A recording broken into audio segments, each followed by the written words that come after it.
ඉරානයේ වර්තමානයේ පවතින යුදමය කටයුතු සඳහා බැලස්ටික් මිසයිල් ක්‍රූස් මිසයිල් වගේ අති නවීන යුද උපක්‍රම භාවිතා කළත් මීට අවුරුදු දහස් ගානකට කලින් ඊජිප්තුවත් එක්ක තිබ්බ යුද්ධයකට පාවිච්චි කරේ පෝසෝ කියලා ගණන් හිටියා. ඉතින් අද අපි ශ්‍රී එක්ස් මේ ගෙනල්ලා තියෙන්නේ පෝසොන් ලවා කරපු යුද්ධයක් වෙච්ච ඒ බැටල් ඔෆ් පෙලොසියා ගැනයි. මේ යුද්ධය වුණා කියලා සැලකෙන්නේ ක්‍රිස්තුපූර්ව 525 526 කාලයකදී. මේ යුද්ධයේ ප්‍රධානතම පාර්ශවයන් දෙක වෙලා තියෙන්නේ ඊජිප්තුවයි මේ වර්තමානයේ ඉරානය කියලා හඳුන්වන අතීතයේ පර්සියා.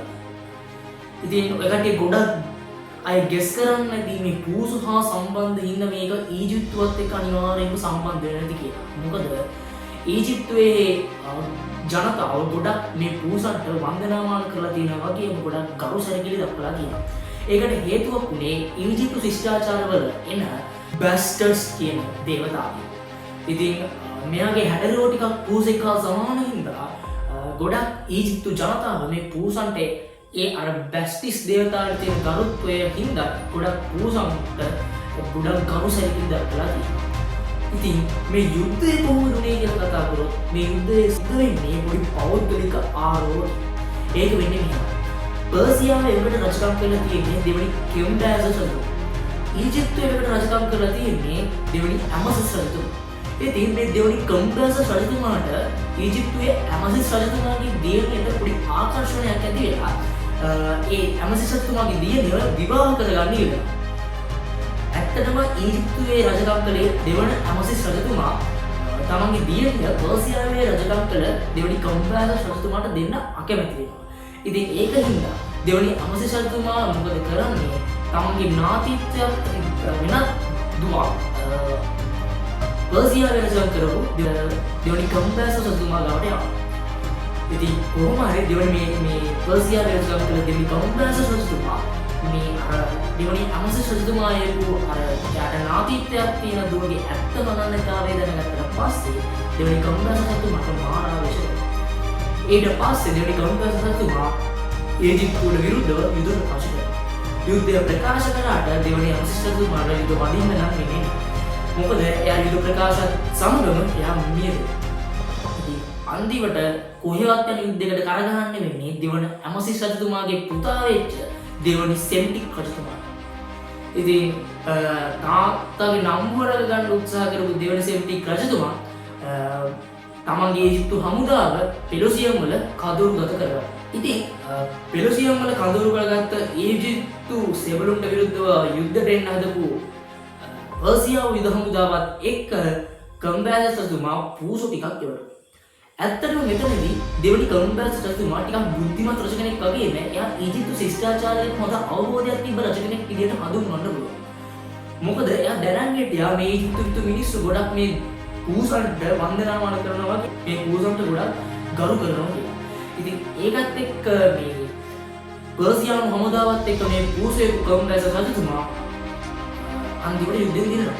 මොකද ඊජිප්තු සෙබළු ඇත්තටම යුද්ධ කරන්න මැලි වුණා. මොකද අර පර්සියානු හමුදාවත් එක්ක ආපු පූසෝ ටික දැක්කා. අර දෙවියන්ට තිබ්බ භක්තියත් එක්ක ඊජිප්තු සෙබළු ඒ පූසන් එක්ක ආපු පර්සියානු හමුදාවත් එක්ක යුද්ධ කරන්න ඇත්තටම මැලි වෙනවා. ඒකත් එක්ක පර්සියාව අවුරුදු 1000 ගානක් ඊජිප්තුවේ පාලනය කරනවා. ඇත්තටම මේ කතාව ටිකක් පරස්පර විරෝධී තියෙනවා. මොකද ඇත්තම යුද හමුදාවක් එක්ක සෙබළු ටිකක් එක්ක යුද්ධය කරන ප්‍රැක්ටිකල් නේ. හැබැයි හෙරෝඩොටස්ගේ වාර්තාවට අනුව නම් හැබැයි සමහර තැන්වල කියනවා මේ පූසෝ නෙවෙයි දිනිච්චේ පූසන් චිත්‍ර වගේ තමයි අරන් ගියේ සමහර තැන්වල සඳහන් වෙනවා. කෙසේ වෙතත් ඕක තමයි බැටල් ඔෆ් පෙලොසියම් කියලා කියන්නේ. ඇත්තටම මට කතා කරන්න ඕනේ බැටල් ඔෆ් පෙලොසියම් වලට වඩා මේ වර්තමානයේ දැන් පවතින ඉරාන සහ ඊශ්‍රායල් ඇමරිකා යුද්ධය සරලව මැදපෙරදිග යුද්ධය. මම දැක ගොඩක් සමාජ මාධ්‍ය ජාල තුළ එක එක අභියාවිදගෙන එක ආරක්ෂක පද්ධති ගැන කතා කරනවා. ඒවා ගැන කතා කරන්න ඕනි වගේ මේවා ගැන අපි දැනගන්න ඕනේ. හැබැයි අපි හැමෝම දැනගන්න ඕන දෙයක් තමයි මේ එකෙන්ම අන්තිමටම සිද්ධ වෙන්නේ විනාශය. ඉතින්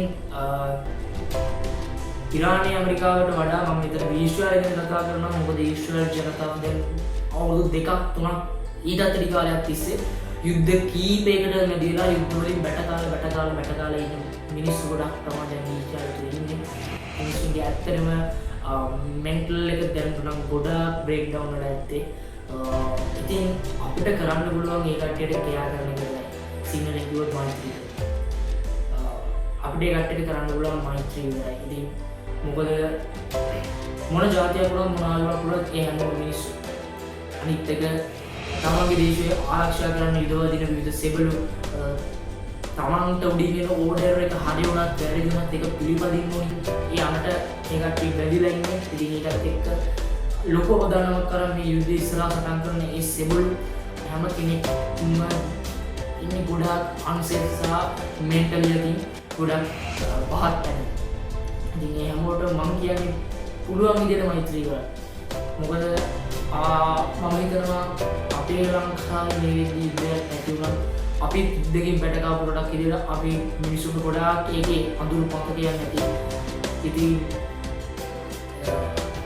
අපි මෙහෙම යුද්ධයක් අපි මෙහෙම ප්‍රෙෂර් එකකින් නැතුව කිසිම පීඩනයකින් නැතුව අපි මේව ගැන කතා කරන්නේ අපි ඇත්තටම යුද්ධයකට මුහුණ දීලා නැති හින්දා ඒ යුද්ධයකට මුහුණ දුන්න මිනිස්සු සමාදන්නේ යුද්ධයක තියෙන ඇත්තම අඳුරු පැත්ත.